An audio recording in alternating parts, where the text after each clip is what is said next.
August 1st, 2020, Harper Collins book deal.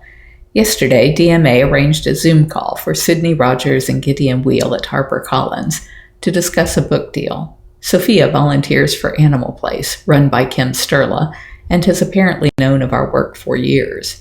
When we discussed the book idea with Marc and Nancy, it was to write Howie's book, I Married Catwoman, The Battle to End Big Cat Abuse, and they liked the idea of his approach, but made it clear they needed some major participation on my part.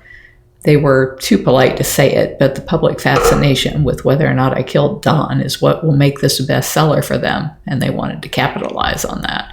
I told them that I'd participate in whatever way makes sense, provided the book accurately portrays the fact that I am not a one-woman dynamo and never could have achieved all that we have without Jamie and Howie and others. As long as everyone is given the credit they are due for our success, then I don't care how they write it. Writing a book isn't at all what I thought it was. It appears they interview a person and then write as if they were that person. In my case, I have 1,600 pages of recorded memories. Yesterday, I sent Marc the 34-page timeline of my life, and he's asking for an NDA from them to share it. I don't really care about an NDA as I'm an open book, but that will protect some people mentioned in the diary.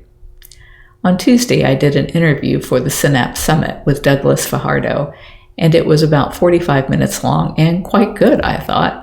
Doug and I have been developing the virtual reality app together since March, and our rapport was quite interesting for the theme of bringing people together from different fields. Douglas is, quite literally, a rocket scientist, and as someone who rescues big cats, I'm about as old world as they come. Our meeting at the Synapse Summit 2020 was the resulting disruption in the way zoos will operate was classic East meets West stuff for their promotional video. Wednesday was International Tiger Day, and our goal was $5,000, so we could send money to Corbett in India to build cattle corrals to protect tigers from retaliatory killings. We will probably not be able to donate the $100,000 this year we usually give to small cat projects, but part of our agreement with U.S. Fish and Wildlife Service to import the circus tigers from Guatemala, Max, Simba, and Kimba, we had to commit to sending tiger conservation $5,000 a year for the next several years. Much to our astonishment, amid tanking stock market, eviction protection measures, the imminent end to the government handouts due to COVID-19, and every other crazy thing happening right now, we have raised over $20,000. I'm thinking we should parse that out over the next 4 years so we can keep helping and keep our commitment, because this time next year I expect things will only be exponentially worse around the globe. Dina and Jonathan from Dancing with the Stars had a Zoom call with Howie and me to discuss logistics. When they asked to set up the call, I told them I didn't see how I could participate because I can't risk Howie and Jamie's health to travel. They came to the call prepared and said they'd send me by private jet. They laid out all of the changes to their studio and filming, detailing things like no audience, no floor full of dancers, remote-controlled cameras, my own private home and car service during the stay, and keeping my trainer in isolation so he can't spread anything to me. There are usually 5 weeks of training before the show, but they are going to let me cram it all into 2 weeks, because that's my nature anyway.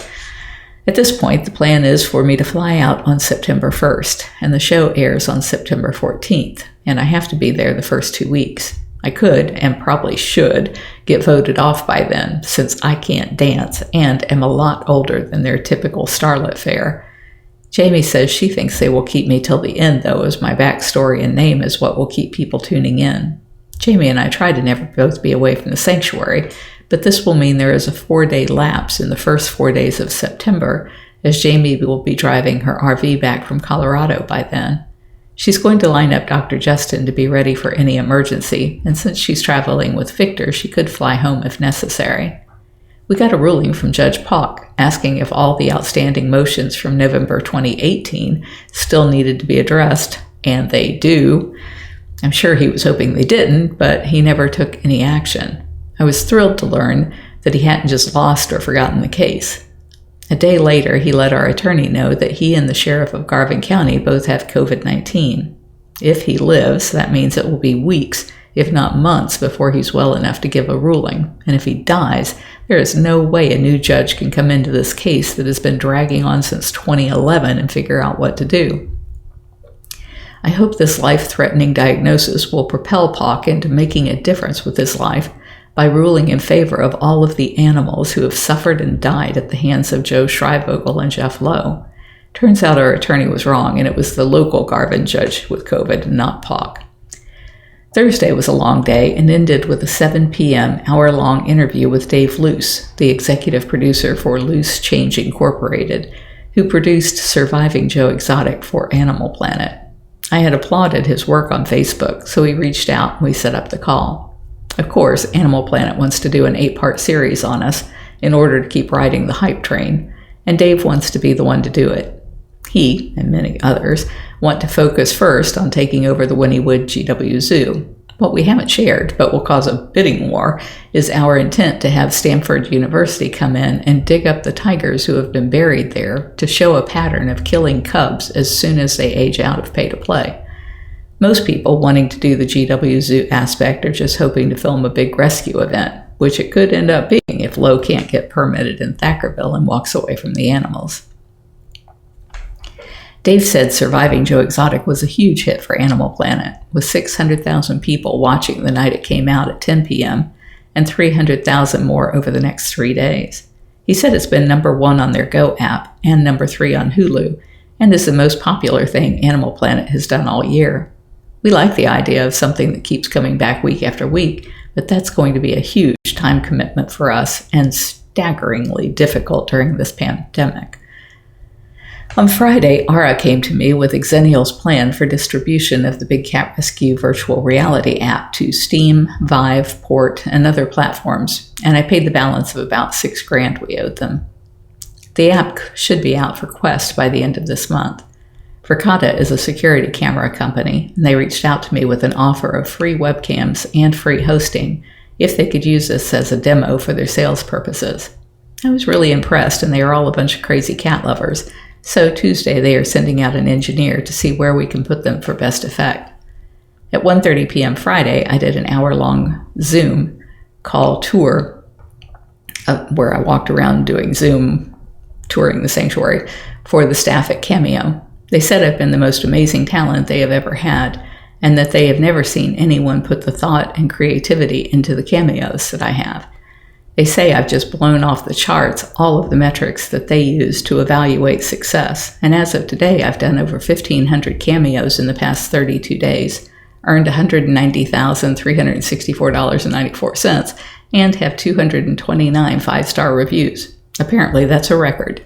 For the Zoom call, we went all out, and Afton threw watermelons in the lake, gave out a spice bag, and Axe body sprayed tubes. We saw Duchess and Priya tigers get operant snacks. Perfection Ocelot did her growly voice for us. We visited with Breezy Bobcat, Simba, Kali, Kimba, Max, Sapphire, and Jasmine the tigers. I'd given the host, who dressed in a spotted caveman outfit, our FAQs, and they had a number of their own questions. Some I've never heard before. Jamie did a nice cameo. She showed up in my cameo with them, or my Zoom with them, with her latest squirrel, who was about the size of her thumb, and everyone went crazy at the cuteness of him. We had some technical issues and ran out of time before seeing any more cats, but it was well received. And then I can't tell you the name of the person or the company here, so I'm just going to say blank. Blank, who has been pitching us to do a scripted piece for Blank channel, followed by a non-scripted documentary, called to say that Sony is interested in being the studio for this. Sony does about 1/4 of their stories, and then has distribution around the world that keeps the piece in front of more people for a much longer period of time than the channel can. Howie really like this added exposure, but both of us are concerned that whoever is paying for the production will choose to make it as profitable as possible by distorting the facts, like Tiger King did. The only way around that is for us to fund our own production and turn it over to a channel or network as a finished piece. Howie really likes that element of control, but I can't get excited over it because I think it just looks to all the world like a vanity piece, and we don't know this business. Howie did a Zoom presentation to the college Republicans about the federal bill, and I only came home at the very end of it, but it seemed to be very well received, and they had some good questions. In the jacuzzi, Howie said he needs to stop scheduling these presentations. He's done a number of them. He really wants to do a great job, so he creates interesting slides and videos and rehearses ad nauseum to get his delivery into the time constraints provided. He has to tank up on caffeine and then can't sleep. A couple of nights ago, I woke up at 2:30 in the morning to the sound of him taking his blood pressure, which was off the chart, and yet his heart rate was only 35. He just can't relax and wondered out loud if we should just tell all these channels and producers and book publishers to just go away. I told him that's fine with me. None of it is important enough for him to lose sleep over it. If you're enjoying my diary, please like, share, and subscribe. You can find other ways to connect to me over at bigcatrescue.org/Carole.Baskin.